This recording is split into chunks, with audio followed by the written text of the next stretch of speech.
Hello അസ്സാം വലൈക്കും. അപ്പോൾ ഇതുണ്ട് രാവിലത്തെ ഫുഡാണിത്. മനുവിന് മസാല ദോശ, എനിക്ക് ഇഡലി. ഇത് കഴിച്ചിട്ട് ഞങ്ങൾ എങ്ങടെ പോകണമെന്നറിയോ? മനുവിന് കുത്തബ് മിനാർ കാണണമെന്ന് പറഞ്ഞിട്ട് കുത്തബ് മിനാർ കാണാൻ പോവുകയാണ്. അപ്പോൾ കഴിച്ച് കഴിഞ്ഞു. പക്ഷേ വെറും ഫോണാണ്. ചായ കുടിക്കാനും കൂടി ടൈമില്ല. പിന്നെ എങ്ങനെ ചിലപ്പോൾ ചായ കുടിക്കണില്ലേന്ന് വെച്ചാൽ ചിലപ്പം ചൂടാവും ചെയ്യും. അപ്പം ഞാൻ അധികം ഒന്നും പറയില്ല. ഇതുണ്ടോ റൂം ബോയ് വന്നിട്ട് റൂമൊക്കെ ക്ലീൻ ചെയ്യണത്. ഞങ്ങൾ രണ്ടാളും ഇവിടെ പുറത്തെ കാഴ്ചകളൊക്കെ കണ്ട് നിൽക്കണം. മനു ഡ്രസ്സ് മാറി അറിയുന്നുണ്ട്. ഇനിയിപ്പോൾ പക്ഷെ കുളിക്കാൻ കയറാം. ഞാൻ അപ്പോഴേക്കും ഞാനും ഡ്രസ്സ് മാറിക്കാണോ. പക്ഷേ എനിക്ക് ഈ വ്യൂസൊന്നും എടുത്തിട്ടില്ലെങ്കിൽ ഒരു സമാധാനം ഉണ്ടാവില്ല. എന്ത് ഭംഗിയത് കാണാനല്ലേ. കണ്ടില്ലേ? ഇത് റൂമിൻ്റെ ബാൽക്കണി കേട്ടോ. ഞാൻ ഇടയ്ക്ക് ഇവിടെ വന്ന് ഇങ്ങനെ നിൽക്കും ഇതിൻ്റെ ഓരോ സൗന്ദര്യങ്ങളും ആസ്വദിച്ചിട്ട്. പിന്നെന്താ, 4 മണിയായാൽ ഈ ഫ്ലാറ്റിലത്തെ കുറേ മിക്ക പെണ്ണുങ്ങളും വന്ന് ഇരിക്കുന്ന ഒരു സ്ഥലം കൂടാണിത്. പിന്നെ ഉഷും മാറ്റി, മനുവും മാറ്റി, ഞാനും മാറ്റി. ഇനി ഞങ്ങൾ പോവാണ്. യൂബർ വിളിച്ചിട്ടുണ്ട് കേട്ടോ.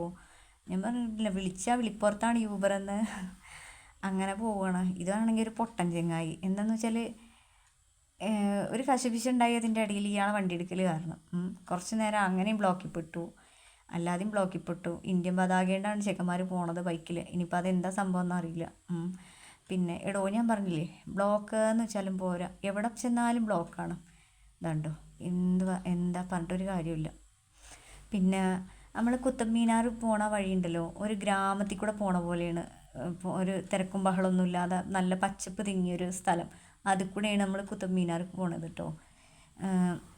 അതായത് ടൗൺ ടച്ച് ചെയ്തിട്ടൊന്നുമല്ല. അങ്ങനെ അവിടെ എത്തി. ഈ മഞ്ഞയും ചോപ്പും കമ്പിയൊന്നും, മഞ്ഞയും ചുവപ്പും ആ കമ്പിയൊന്നും ഞാൻ കഴിഞ്ഞ പ്രാവശ്യം വന്നപ്പോൾ ഉണ്ടായിരുന്നില്ല കേട്ടോ. ഇതിപ്പോൾ എന്തെങ്കിലുമൊക്കെ ബാരിക്കേറ്റർ പോലെ വെച്ചിട്ടുണ്ടെന്ന് ഐ ഡോണ്ട് നോ. അങ്ങനെ ഉച്ചക്കത്തെ ഫുഡ് കഴിക്കാനോ, കാരണം പക്ഷേ രാവിലെ ഒന്നും കഴിച്ചിട്ടില്ല. ഇവിടെ കുത്തബ് മിനാരത്തെ ഇവിടുത്തെ ക്യാൻറ്റീനാണിത്. അപ്പോൾ ഞാൻ ആകെ ടെൻഷനിലാണ്. കാരണം വൃത്തി ഉണ്ടോ ഇല്ലയെന്ന് അറിയില്ലല്ലോ. വൃത്തി ഉണ്ടെന്ന് പക്ഷെ പറഞ്ഞിരുന്നു, എന്നാലും എനിക്കൊരു സമാധാനക്കേടാണ്. അപ്പം ഞാൻ അറിയാത്ത പോലെ അവിടെ നിന്ന് എണീച്ചിട്ട് പിന്നെ ആദ്യമൊക്കെ പുറത്ത് വന്നിട്ട് പുറത്തുനിന്ന് ഒന്നും കൂടെ നോക്കി ഇങ്ങനെ വന്നിട്ടോ. കാരണം ഡൽഹിയിൽ മിക്ക സ്ഥലങ്ങളും ആയിക്കോട്ടെ, ഹോട്ടലിൽ കൂടെ ഒന്നും വൃത്തിയില്ല. എനിക്കാണെങ്കിൽ എന്താ, അല്ലെങ്കിൽ അവിടുത്തെ ഭക്ഷണങ്ങളൊന്നും പറ്റുന്നില്ല. ആയിക്കൂടെ വൃത്തിയും കൂടി ഇല്ലെങ്കിൽ പറയും വേണ്ട. പക്ഷേ അൽഹംദുലില്ലാ ഇത് നല്ല വൃത്തിയുണ്ട് കേട്ടോ കാണാനും. അതൊക്കെ ഞാൻ അറിയാത്ത പോലെ വന്നത് വെറുതെ ഇതൊക്കെ എടുക്കണ പോലെ. അതല്ല ഞാൻ നോക്കണത് കാര്യമായിട്ട് എവിടെയെങ്കിലും വല്ല അലമ്പുണ്ടോ എന്നാണ്. പക്ഷേ ഒന്നുമില്ല. പിന്നെ നമ്മളിവിടെ ഫുഡ് എന്താണെങ്കിലും അത് പറഞ്ഞിട്ട് അതിൻ്റെ ടോക്കൺ തരും, ബില്ല് പേ ചെയ്യണം. എന്നിട്ട് അവർ വിളിക്കുമ്പോൾ നമ്മൾ ഇവിടെ നിന്ന് വാങ്ങുക. അങ്ങനെയാണ് കേട്ടോ. ഇത് അവിടെ നിന്ന് വാങ്ങും, ഇയാൾ തരും, അങ്ങനെയാണ്. അപ്പോൾ നമ്മളെന്താ പറഞ്ഞേ, പിന്നെ ഫ്രൈഡ് റൈസ് ഞാൻ പറഞ്ഞു, മനു ചോറും ചിക്കനും പറഞ്ഞു, ഇഡലിയും പറഞ്ഞു കേട്ടോ. അപ്പോൾ എടോ ഒരു കൊള്ളൂല. ഞാൻ പറഞ്ഞില്ലേ എനിക്ക് എന്തും ഇവിടുത്തെ ഇഷ്ടപ്പെടുന്നില്ല എന്ന്. ഉഷിൻ്റെ ചെവിയിൽ നിന്ന് ഫോൺ മാറ്റിയിട്ടൊരു നേരം ഞാൻ കണ്ടില്ലേ, എപ്പോഴാണെന്നാവും ആ ചെവി അടിച്ചു പോവുക. അത്ര ചെവി എപ്പോഴും ആ ചെവിയിൽ ഫോണാണ്. പിന്നെ ഫ്രൈഡ് റൈസ് എത്തിയിട്ടോ, ഒരു മല ഒരു മലന്നെ. അത് അങ്ങനെ കണ്ടാൽ തന്നെ കഴിക്കാൻ തോന്നൂല. മനുവിനൊരു കുന്നും.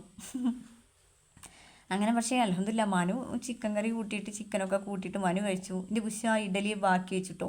എന്നിട്ട് വേറൊന്ന് ഓർഡർ പറഞ്ഞു. അപ്പോൾ ഞാനത് വാങ്ങിച്ചിട്ട് ബുഷിനെ എന്തെറ്റി ഫ്രൈഡ് റൈസ് കൊടുത്തു. പക്ഷെ ബുഷ് വാങ്ങിയത് എന്താ, സാമ്പാർ വടയാണ്. അതും കൊള്ളൂല. നമ്മൾ കൊള്ളാത്തതിന് കൊള്ളൂല എന്ന് തന്നെ പറയണ്ടേ. ടേസ്റ്റ് ഉള്ളതിന് മാത്രം ടേസ്റ്റ് ഉണ്ട് പറഞ്ഞാൽ പോരെ. ബുഷ് കുറച്ചൊക്കെ കഴിച്ചു ഫ്രൈഡ് റൈസ്. പക്ഷെ മനു ആസ്വദിച്ച് കഴിക്കുന്നുണ്ട് ചോറൊക്കെ. പിന്നെ ഇവരാണെങ്കിൽ എന്താണ്, 6 ടേബിൾ ഒഴിഞ്ഞ് അപ്പോൾ വേഗം നീറ്റാക്കി ക്ലീൻ ചെയ്ത് വെക്കുന്നുണ്ട്. അത് കഴിഞ്ഞിട്ട് ഞങ്ങൾ പുറത്തേക്ക് ഇറങ്ങിയിട്ട് ഓരോ കുൽഫി വാങ്ങിയിട്ടോ. അത് നല്ല ടേസ്റ്റ് ഉണ്ട്. മാംഗോ കുൽഫി ഞാനും വാങ്ങി, പിസ്തയും മറ്റേ ബദാമൊക്കെ കൂടിയ കുൽഫി മനുവും വാങ്ങി. അങ്ങനെ മനു ടിക്കറ്റ് എടുത്തിരുന്നു കേട്ടോ. അത് നല്ല ടേസ്റ്റ് ഉണ്ട്. അത് പറഞ്ഞറിയിക്കാൻ പറ്റുന്നില്ല, നല്ല ടേസ്റ്റ് ഉണ്ട്. എന്നിട്ട് ഞങ്ങൾ എന്താണ് അകത്ത് കയറാണ് കേട്ടോ, കുത്തബ് മിനാറിൻ്റെ അകത്തേക്ക്. പിന്നെ അപ്പോൾ ഇത് കാണുന്നവരൊന്ന് സബ്സ്ക്രൈബ് ചെയ്തിട്ടോ. ഇത് ഞാൻ മുന്നേ പോയപ്പോൾ കുറേ എടുത്ത് കാണിച്ചു തന്നാണ് എനിക്ക്. ഇനി ഒന്നും കൂടെ വിശദമായിട്ട് പറയാം, കാരണം എൻ്റെ കൂടെ ആരാ ഉള്ളത്, മനു അല്ലേ. അപ്പോൾ മനു ഒന്നും കൂടെ പറഞ്ഞു തരും. പക്ഷെ മുന്നിൽ ഓടുന്നുണ്ട്, എവിടേക്കായി ഓടുന്നതെന്ന് അറിയില്ല. എന്നാലോ കാര്യമായിട്ട് ഫോണാണ്. അപ്പോൾ ഓക്കെ, നാളെ കാണാം. Bye bye.